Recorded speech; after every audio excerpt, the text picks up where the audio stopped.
What a day. So much has happened in the Ukraine. So much is going on, and there's still so much that will happen. First, let me take this off. I have a bit of a cold today, so I wore a mask, but let me take this off to make it easier. The place is being bombed. Like I said, Ukraine is being bombed. They've taken one major city today, that is the Russians. They'll take Kiev soon. They'll take the rest of the country soon. And the West is simply there, imposing sanctions and goading the Ukrainians on to keep fighting. Now, I'm not saying that what's happening to them is good. It's not good. It's very bad. It's very sad. And I feel for the people of the Ukraine. But I also know that at the end of the day, the Russians are going to have their way. Why? Because what they're doing is an attempt to protect their own country and stop NATO from encroaching on their border. Yes, sanctions are in place. Massive economic. Yes, sanctions are in place. Very big, powerful, frightening sanctions. Russian banks are being closed. They're doing everything. The Russian businessmen are being targeted all over the West. They've stopped the operations with the Russian central bank outside of Russia. They have devalued the ruble. They are humiliating them. They are blacklisting their sports team. They're doing all these things to them. But you know what? All Russia has to do now is turn off the gas supply to Germany, and it brings Germany to its knees. Literally, 70% of energy supplies, that is power supplies, in Europe are dependent on Russian gas.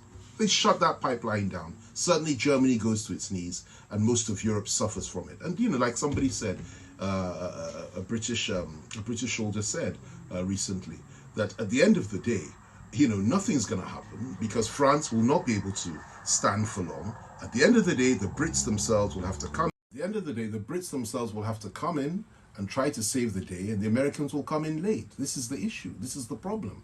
But this conflict is different to the First World War. This conflict is different to the Second World War. This conflict will result in the usage of nuclear weapons if we are not careful. The basic problem is that the West gave an undertaking and their word that NATO would not expand eastward of Eastern Europe when the Iron Curtain came down and the wall was broken and Germany became one again. They gave their word that NATO would not encroach on the territory of nations that were originally members of the Warsaw Pact. They breached that agreement. They reneged on it, and they have now encroached and moved all the way up to the Ukraine, one nation away from the Russian borders.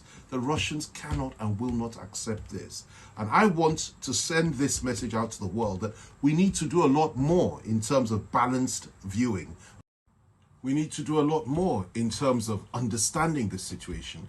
We need to rein in our emotions. We need to understand what's going on. We need to accept the fact that there are two sides to this story. And we need to understand the implications of what the Western media agencies, particularly the American CNN, BBC, the Brits, and in fact, all of them, even Al Jazeera, what they're trying to do here. They are sensitizing you and I and the whole world to prepare our minds for a war that need not be fought. We don't have to go to war. We don't have to fight Russia. We don't have to be the enemy of Russia. We have to understand that Russians are human beings as well. We have to accept the fact that they have legitimate concerns. Now, the people that are suffering the most in all are the Ukrainians. I feel so sorry for them. They're caught right in the middle. But I blame primarily the West for reneging on their word, for stoking up the Russian bear, for ensuring the Russians were sufficiently enraged to do what they're doing, and for ensuring that at the end of the day, the world is now applauding the possibility of a third world war.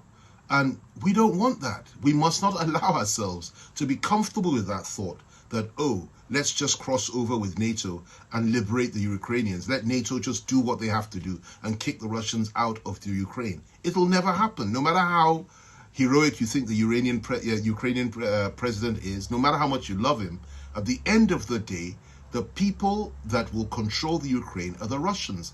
And it is simply not worth crossing that border for us to start a conflict that will engulf the entire world, because everybody will have to take sides. On the one hand, right now, you have the Russians, the Chinese, United Arab Emirates, interestingly enough, where Dubai is, and you also have the Israelis, you have the Indians, and so on and so forth. And many more will join them eventually. On the other side, you have NATO, the Americans, the Europeans, and everybody else. Where do we stand in Africa? Where do we stand in Africa? We can't just continue to lap up what is being churned out to us by CNN and the Western propaganda machine and accept what they're saying as being true and following them blindly into a major conflict which will affect each and every one of us. We need to make our own choices, reasonable choices, informed decisions based on all the relevant facts, and then take a decision as an independent nation.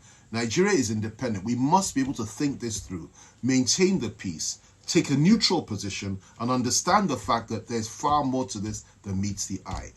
I end with this, a prayer for the Ukrainian people, particularly the civilians that are being killed there. A prayer for everybody that has been killed, including the Russian soldiers and the Ukrainian soldiers. But it is not as simple as many people think that, oh, one country is going in to go and violate another. It's not as simple as that. One last thing. Ukrainians should treat Africans with more respect, especially those that try to get out of their country to save their lives. Thank you. Before I leave, let me just say this. Let's put this in perspective, okay? Just a very quick one, okay? For example, let's say that a portion of Nigeria, let's say Biafra or Ududua Republic, manages to gain independence from Nigeria and breaks off. Fine. And then a few years later, Nigeria's mortal enemy enters into a military pact with either Biafra or Ududua Republic and encircles the whole of what's left of Nigeria. And then they now put nuclear weapons on Biafran soil or Ududuan soil, pointed at Abuja and the rest of Nigeria. How would you as a Nigerian feel in that situation? Threatened. Rightly so. That is precisely how the Russians feel today. And we need to understand that, and we need to stop baiting the Russian bear. Thank you.